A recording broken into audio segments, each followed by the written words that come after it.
Então vamos lá, gente. O município de Médio Porte, Secretaria de Saúde implementou um modelo de sistema local de saúde para melhorar a organização e oferta de serviços de atenção primária. Eu nunca vi melhorar, mas tudo bem. Uma análise situacional revelou, desculpa, que as demandas mais prevalentes da população incluem hiperdia, né, hipertensão e diabetes, e infecções respiratórias em crianças, tá? Embora o município tenha equipes de estratégia de saúde da família e acesso a programas como Hiperdia, a fragmentação de dados e a dificuldade de monitoramento são desafios apontados pela gestão. É, Perguntas. Explique o conceito de silos e a sua importância na organização dos serviços de saúde. Vamos aos silos. Coisa boa. Alguém sabe o que é o silo, gente? E qual é a importância deles?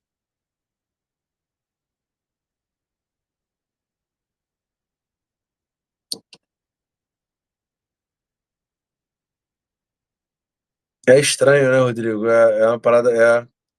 Jader, relaxa. Não é uma coisa que se usa muito. E hoje, se a gente conversar. A Bia também falou ali, né? É muito esquisito. Eu imaginei que vocês fossem ter dificuldade nessa questão. E eu achei legal a gente botar ela aqui, porque ela é uma questão bem pesadinha, né? Uma questão densa. É, não, é bizarro. É uma coisa bem bizarra, assim, tipo. Mas é isso aí. É meio que uma forma, gente, de meio que fragmentar o sistema de saúde. Não, é bizarro. Isso é uma coisa que, assim, pouco utilizado, mas em algumas áreas remotas ou áreas que você não tem uma organização muito boa do sistema de saúde, a gente meio que fragmenta. É como se você explodisse o posto e transformasse ele em vários postinhos para tentar dar um maior número de atendimentos e cobrir uma área maior, tá? Com equipes menores. Tranquilo? E aí ele fala aqui, ó. O sistema local de saúde, que são os silos, é a estratégia que organiza os serviços de saúde em uma área geográfica delimitada, integrando os diferentes níveis de atenção e recursos disponíveis para atender às necessidades da população de forma coordenada.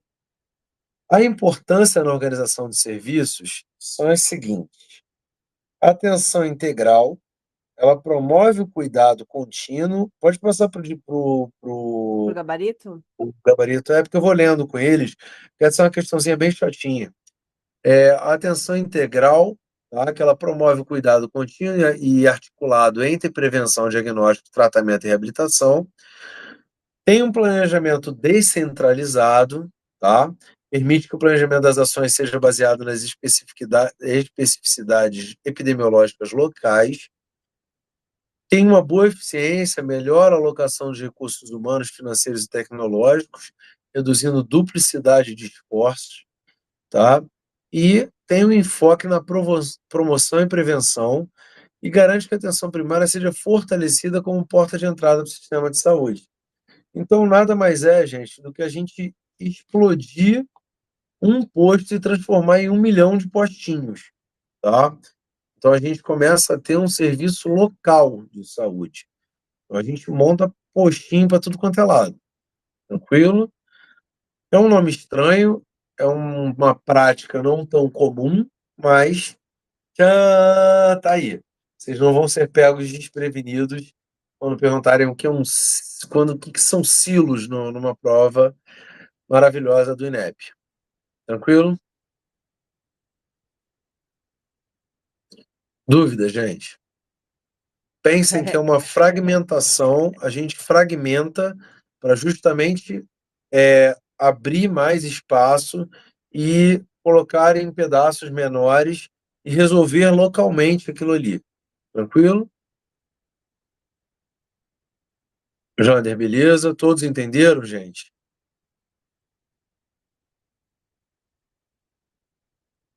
Sim! Vamos lá. Para a segunda. É! Então vamos lá. Segunda questão. É, Cadê? Vamos descer aqui. Quer Quais que eu os lê? indicadores... Oi, perdão, tá aqui. Quais indicadores epidemiológicos podem ser utilizados para monitorar a efetividade dos silos no município?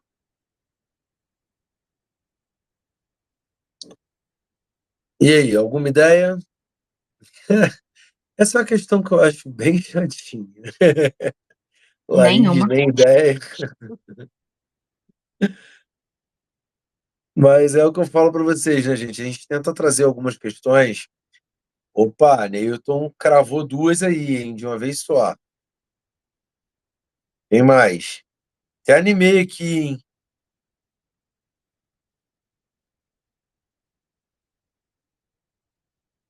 Bora, galera. Ivas, ok. Controlar as doenças mais prevalentes. A gente pode pensar em outras coisas que, ó, indicadores relacionados à hipertensão arterial são importantes, tá? Então, o Silos é justamente para tentar captar essa galera do hiperdia aí.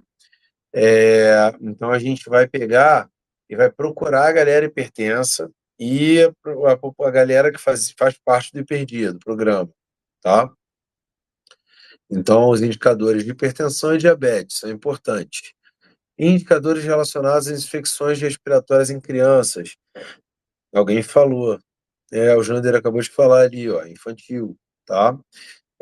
Então, a gente, quando fala em infecção respiratória em criança, a gente vai falar da taxa de hospitalização por pneumonia em menores de 5 anos e vai falar sobre a cobertura vacinal, que é a pneumocócica e a influenza. Tranquilo? E os indicadores gerais de acesso à qualidade. Olha que delícia de resposta maravilhosa, que matéria linda, né? Maravilhosa. Não é entediante, não, tá? Percentual de consultas de retorno realizadas na atenção primária e as taxas de abandono de tratamento nas condições crônicas, que é aquele paciente que simplesmente desaparece do posto, tá? Ele só vai para reclamar de alguma coisa ou para fazer fofoca, mas o resto ele dá uma desaparecida. Tranquilo? Então, hipertensão, diabetes, doenças respiratórias em criança e os indicadores de acesso à qualidade, que é retorno e taxa de abandono. Tranquilo? Eu vou pedir para vocês que vocês leiam bastante essa questão, porque isso é um saquinho, tá? Isso é bem chato. Então, é importante vocês terem isso daí bem na mente. Porque é o que eu falo, a prova, ela é bem capciosa. Então, cabe a gente a preparar vocês para questões esquisitas, tá? Então, quando entra um silo numa prova, a gente já fica meio, tá, mas tá tudo bem, gente. Respira. Que o Luiz está aqui com vocês. E a ideia é ajudar, tá? Então a gente está aqui, eu acho que a gente tem que trazer algumas coisas meio desconfortáveis mesmo, porque é dentro do desconforto que a gente começa a pensar diferente, né? E começa a melhorar um pouco, abrir um pouco mais a mente da gente sobre o risco de cair uma questão estranha dessa daí, tá bom? Alguém ficou com alguma dúvida? Exatamente. Melhor surpreender aqui do que na prova. A gente sempre fala isso, cara.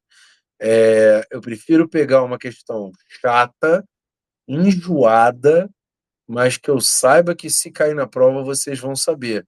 E vocês vão ser os únicos a saber, porque se você perguntar para qualquer um o que são silos, galera, a gente não vai ter um nível de resposta satisfatório, tá? Então isso é importante, porque isso faz a diferença entre passar ou não passar, tá? Então ter essa noção, peço a vocês que leiam, aprofundem um pouquinho mais sobre, não precisa ficar na neurose de, ai meu Deus, silos, foquem no que é importante, tranquilo? Isso daí pra gente é importante, beleza?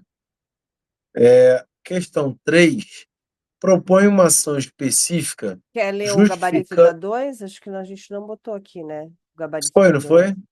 O da 2? Ah, Não, porque é eu esse falei aqui. com eles. Não, mas eu falei com eles. Ah, Pode tá. botar. Bota que eles já pelo menos terem a visão, a visibilidade ali. Tá? Então, os indicadores: hipertensão arterial, diabetes, doenças respiratórias em crianças menores do que 5 anos, que foram hospitalizadas, e a cobertura vacinal, e os indicadores geral de acesso à qualidade, que é o percentual de consultas de retorno realizadas em atenção primária e a taxa de abandono. Beleza? Vamos para a questão 3, que é propor uma ação específica e uma justificativa para abordar cada uma das três principais demandas identificadas, ou seja, hipertensão arterial, diabetes e infecção respiratória em crianças. Hipertensão arterial, qual que é a ação?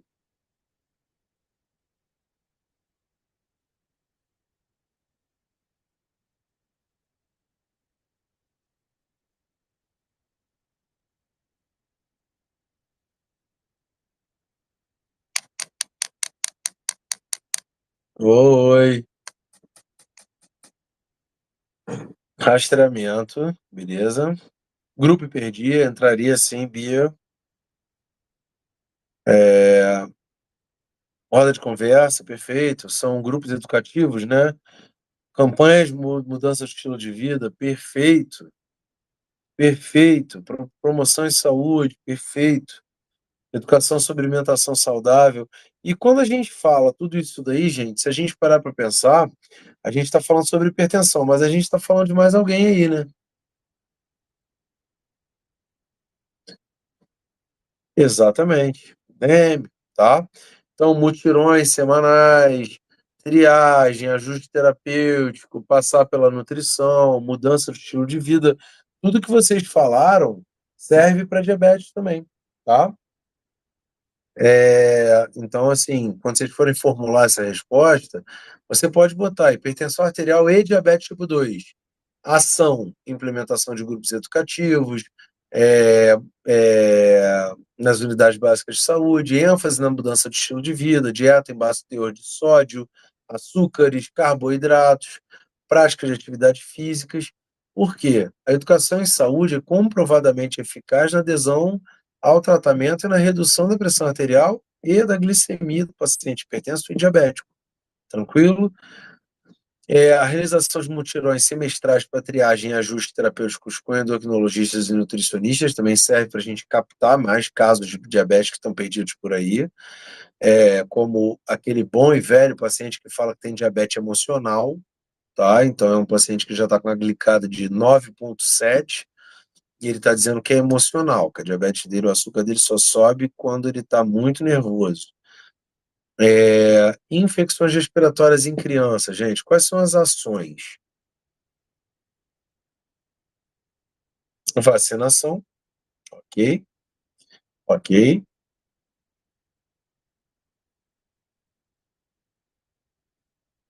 E tem mais uma coisa, gente, e além da vacinação. É, a gente também, às vezes, cria um protocolo, controle ambiental é importante, a gente cria um protocolo de atendimento rápido para criança com sinal de gravidade, tá? É, a gente cria ali, que nem foi criado no Covid, saturação acima de tanto vai para tal lugar, saturação abaixo de tanto vai para tal lugar. A gente faz um protocolo de atendimento rápido para criança com sinal de gravidade. Então, a criança chegou saturando 70 e pouco, com broncoespasmo, né? Então, a gente já tem um atendimento rápido para ter uma identificação precoce e aí vai ter um manejo adequado para evitar que o paciente interne. Então, se a gente coloca como um protocolo, pô, só vai internar se tiver isso, isso e isso, se as características baterem com isso, isso e isso, a gente consegue resolver isso aí, beleza? Tranquilo, gente. Peraí que alguém falou orientação de alguma coisa, só que passou rápido. Beth, lê para mim, por favor. Orientação como cuidados de higiene, como contato com animais Isso, domésticos, isso. proximidade com fumantes, casa bem arejada. Isso, perfeito. Aí a gente pode botar, evitar que a criança vá para a creche sem estar vacinada de forma correta, né, para evitar bronquiolite, inverno em cidade de interior. sul, região sul, né, Serra Gaúcha. Quando chega junho, julho, as crianças todas têm bronquiolite, evoluem mal, vão para CTI. Então a gente tem que ficar atento a isso, tá bom? Então, tudo isso que vocês falaram tá tudo certinho, tá? Beleza, Beth? Pode descer pro gabarito. Uhum. Tá ali, ó. Opa, perdão. Hipertensão arterial e diabetes, a gente tem a mesma coisa, ó. Implementação de grupos educativos mensais nas unidades básicas de saúde, com ênfase em mudança no estilo de vida, dieta com baixo teor de sódio, prática de exercício e justificativa. A educação em saúde é comprovadamente eficaz na adesão ao tratamento e na redução da pressão arterial em pacientes hipertensos. Isso também serve para o diabetes. Realizações de mutirões semestrais para triagem, ajuste terapêutico, né, ajuste das medicações, consulta com endócrino, nutricionista para tentar mudar o estilo de vida também. Por isso que eu falei que diabetes e hipertensão entram juntos. E para as infecções respiratórias na criança, criar um protocolo para atendimento rápido para a criança com sinais de gravidade, né, que vão precisar de internação ou com qualquer outro cuidado mais rápido, tá? Para a gente evitar que a gente interne demais pacientes que não precisam. Tranquilo? Todos acordados?